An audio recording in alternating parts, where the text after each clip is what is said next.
return all your lands to ash. Annihilate the very mortals who call you Lord, all to stop the expansion of my empire. You do not deserve these lands. These are my lands. Think, Jumakin. Think of all the innocents. Surrender. For their sake. No.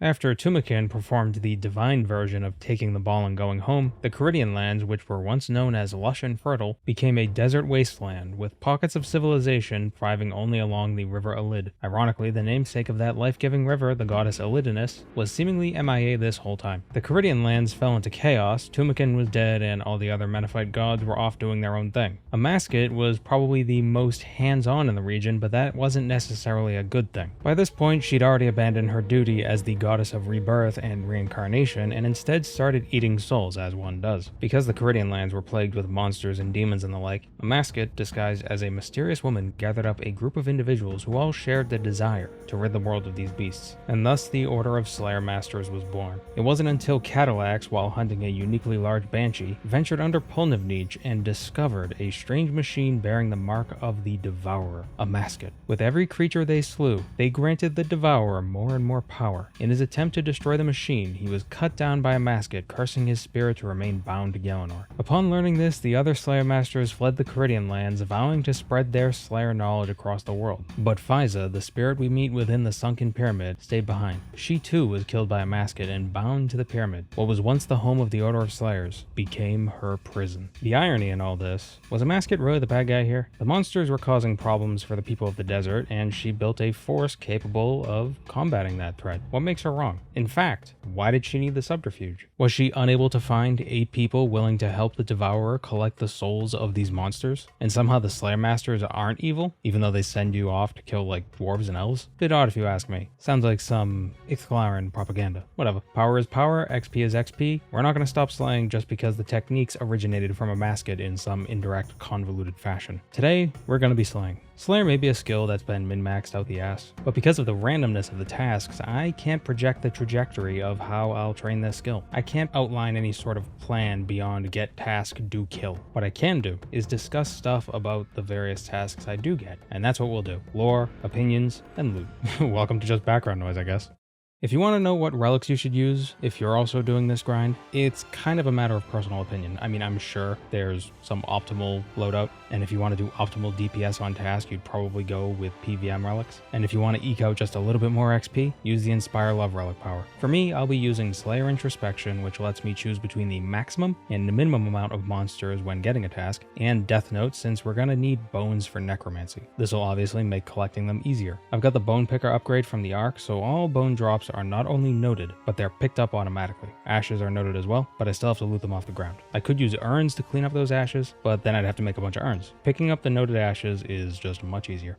Well, we aren't killing these elves, so I guess this Slayer task isn't nearly as ethically questionable. But if you don't fight the ones in Prifddinas, it's kinda messed up. You straight up kill the ones in Letia. They don't kneel down and defeat, those guys are capital D dead. I'd prefer to fight the Iworth elves or skip this task altogether, because the Iworth elves only use melee. They're easier to group up, you can use an aggression potion, it's way simpler, but I still have to get the Of the Kadarn title for comp. One more elf task after this one should do it, and I'll definitely get another elf task before 120, that's almost guaranteed, so it'll come eventually. You would think, because the Iworth elves and scouts drop herbs for super attack, strengths, and defenses, that Kadarn elves and magi would drop dwarfweed and lantidimes for super ranged and super magic potions. They do, but not nearly as frequently as Toadflex and Quorum for some reason.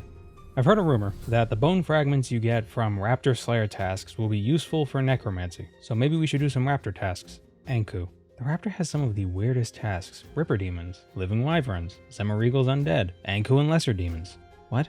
Why? I don't know how I feel about Edamu tasks. On the one hand, you can group up a lot of them really tight and AoE them down pretty quick, but you have to keep running through the entrance over and over again to get them to come to you. The loot's nice, I suppose. Certainly a good source of unicorn horn dust, which we'll need plenty of when we make a couple thousand Elder Overload salves, but I don't know. It's just...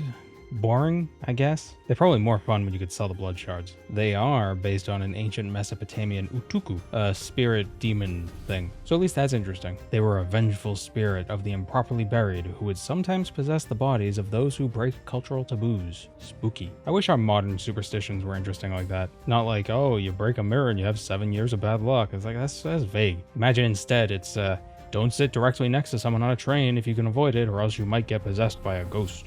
Abyssal Lords. This is a good task. I've been doing all my Abyssal Demon tasks here since I got a high enough Slayer level to be able to kill them. Super chill, decent XP, and pretty good loot. With Anime dead even after the nerf, you can just lean back and let your Wenbook and Blood Reaver do all the work. Obviously, you want to be using a Vampirism aura to get the most benefit from your Blood Reaver. The more you heal, the more damage it does, which means more chances to proc poison hits, because poison can proc on the Blood Reaver hits. I always choose the maximum number of Abyssal Demons when I'm assigned them, 300, but the Abyssal Lords count as 5 kills, so a task is 60 Lords. But 500,000 XP from a single task, not too bad. According to the PVM Encyclopedia, you can kill 280 per hour with an optimal setup. It's an amazing task.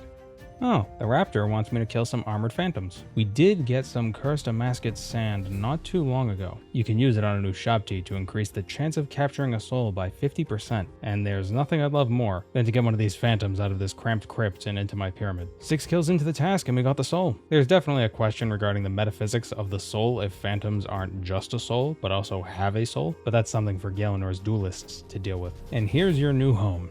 You're going to be roommates with a Capsarius for the time being. Utilities are not included. There's probably some sweaty canon guide out there for killing hundreds of armored phantoms per hour, but I really like the low effort it is with just 1 in my pyramid. 80% of the time, that's a random number, I kill him before he gets off his first special ability. The other 20% of the time, he heals a single time before I stun his spirit, which raises more questions. The physical embodiment of a captured soul of a phantom has a spirit. I don't know. Again, there's a way more optimal method shown in the PVM Encyclopedia. Apparently there's an AFK method with magic, but I like this task as an excuse to relax. Hang out with one of my Capsarii, you know how it is.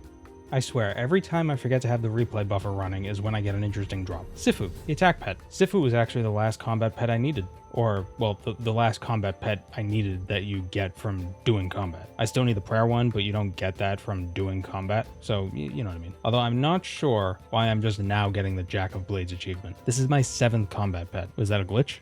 Let's talk about Slayer Masters. I've been almost exclusively going to Lania Kea. Her tasks are pretty good, especially when you have your block and prefer list set up the way you want. But there's an argument to be made for Mandrith. If you're interested in XP and XP alone, Mandrith might be the better option, specifically because of Greater Demon Berserkers. They have a lot of health and really high defense, but rather than splashing, your damage simply scales based on what your hit chance would be if it were a normal monster. As a result, they can take some time to kill, but in return, they're worth almost 15,000 Slayer XP each. Their drops are basically useless, so pairing it with a Scrimshaw of Sacrifice means 50% more Slayer XP and combat XP, but that's not why we're here. So what's Mandrith got to do with this? Well, if you get a Greater Demon task from Lania Kea or any other Slayer Master, every Greater Demon Berserker or Ashlord kill will count as 8 Greater Demons. A task of 300 Greater Demons is only 38 Berserkers. That's still a ridiculous amount of XP, but Mandrith assigns these demons directly. You can get a task of 80 Berserkers, each one counting as a single kill. Now that's a lot of XP. More importantly, you can safe spot these guys and you can keep the Scrimshaw turned off until the end of the kill, effectively using only minutes of its charge per task.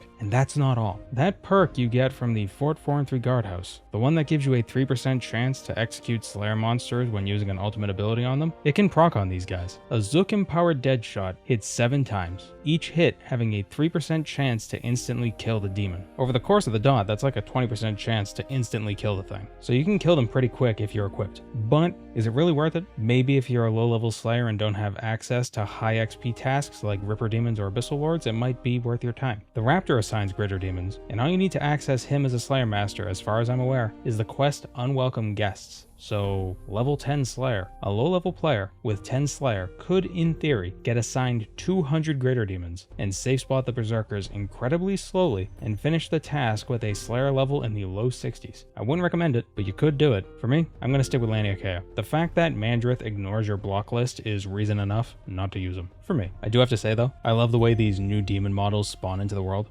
Aha! I've returned. Where am I going? Herblore Intermission. Let's claim some bonus XP from Aster, easy 68k. Turn in our Penguin points for an easy 570,000 XP. Do this month's Effigy Incubator. Usually the lamps you get from the Effigy can only be used in one of the 4 skills that fill up the Effigy. They're kind of like urns. But sometimes you get a Dragonkin lamp that you can use in any skill, and that'll go straight to Herblore. I make erratic Effigies since you can fill them with farming XP, which is plentiful when you've got Rexes growing on your farm. And if you don't get a Dragonkin lamp, you can use the lamp for some easy runecrafting XP. Finally, Herby Werby. Even after 115 Herblore, when the XP from the D&D is at its maximum, it's only about 150,000 XP per week. Not a minuscule amount, but I almost always forget about it. If I bought teleport seeds to this place, I'd probably remember to do it more often. But I don't do it often enough, so I never remember to buy the seeds. Kind of a self-fulfilling irony there. Nodons are a decent task. There's also a book these guys drop that's a Master Quest Cape requirement, Naressa's Journal. Considering we can meet Naressa, it seems kind of rude that we can read her journal, but achievement's an achievement. It's a 1 in 800 drop chance, but you're guaranteed to get it on your 1600th kill, so getting these guys as a task isn't so bad. There's decent loot, there's decent XP, you're working towards a tangential goal. What's not to love? What's really fun is gathering up a bunch of these siege engine parts during the task, then just one-shotting a bunch of them at the end of the task. 30 parts are needed to fix the cannon, 15 parts are needed to fire the cannon. If you have 180 parts, you can kill 10 Dragonkin really quick.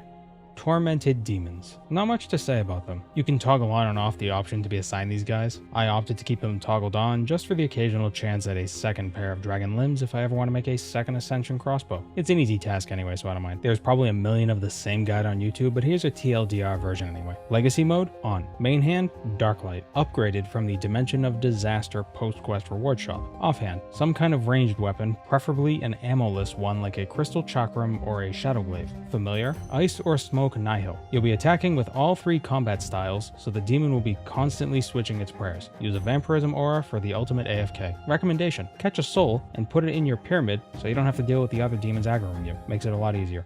Completing your Slayer Codex isn't a comp requirement, but it is a trimmed comp requirement, and the more souls I can collect before finishing the Slayer grind, the better. At least I think so. It adds a little bit of fun to the grind. At least it does if you have a neurotic obsession with collecting everything. Typically, when I get assigned a Soul Devourer task, I bring Holy Aggro Overloads, a melee setup with my Dragon Rider Lance, a Vampirism Scrimshaw, and a few Vital Spark enhancers, and I kill Salawa Ox. They're the weakest Soul Devourers, so they give the least XP, but they're quick to kill and not very dangerous unless you're not paying attention and your prayer falls off. But every creature in this dungeon has a unique soul. How poetic. So we gotta catch them all. The Imperial Ox are the highest level Slayer monster in the game currently, requiring level 117 to kill them. They're strong and can be pretty dangerous if you get piled by them. I don't think anyone actually bothers killing them, but we need their soul. And I lucked out. 7 kills is all it took. And that's it for Imperial Ox. Never again shall I return. I can now spend the rest of this task hunting a Gorilla Ox soul. Will I get one?